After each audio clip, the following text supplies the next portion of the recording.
ሁሉን መንግስት አይቻለሁ። እንደዚህ ወርዶ በሚኒስትር ደረጃ በካቢኔ ደረጃ ያናገረኝ ማንም የለም።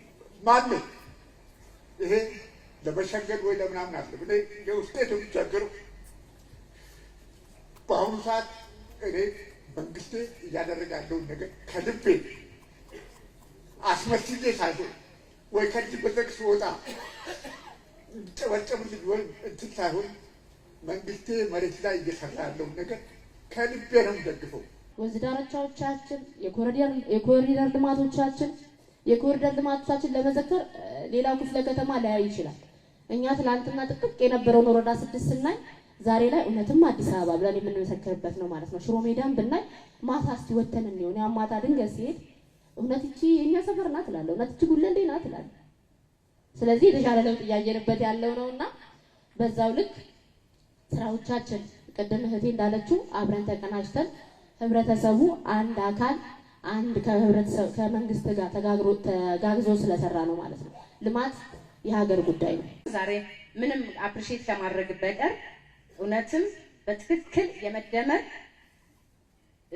ትሩፋት እውነትም ብልጽግና ትክክለኛ መንግስት አግኝተናል የሚለውን ወስድና እኛም እንደ ነዋሪ ጣትና ጥፍር በመሆን የብልጽግና ጉዟችንን እውን አድርገን እንቀጥላለን። ብልጽግና ከመምጣቱ በፊት የነበረው የስጋት ቋት የነበርነበትን እናስታውሰዋለን።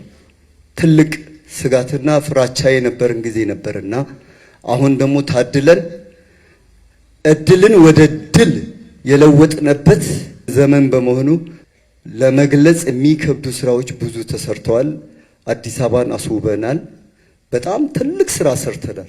የተሰሩትን ስራ እውነት ለመናገር መግለጽ ያቅታል። ምክንያቱም ዛሬ አንድ እናት ልጅን ምን ላብላው የምትል ልጇን ዩኒፎርም አልብሶ ምግብ አብልቶ ያውም በሜኖ መርጦ የውስጥ ችግር እንዳለ ሆኖ በሜኖ መርጦ ልጇ አበልቶ ሲመጣ ምን ያህል እርካታ እንደሆነ አስቡት። ለምን የሚያይ ሰው ያየውን ይመሰክራል ይናገራልና። ስለዚህ ዛሬ ዓለም ብርቅና ድንቅ እያለ አይኑን አፍጥጦ እያየ እየተመለከተ ሀገርም ውስጥ ውጭ ዓለምም ሆናችሁ ያላችሁ ወገኖቻችን ኢትዮጵያውያን እባካችሁ እዩና መስክሩ፣ አይታችሁ ተናገሩ። ምስክርነት ብቻ አይደለም፣ ተባበሩ። ካልተባበራችሁ ደግሞ በርቱ በሉ፣ ጠንክሩ በሏቸው። ይሄን ልና ዛሬ ሀገራችን ኢትዮጵያ ያለችበትን እድገት ሳይ ዳግም እንደተወለድኩ እቆጥረዋለሁ።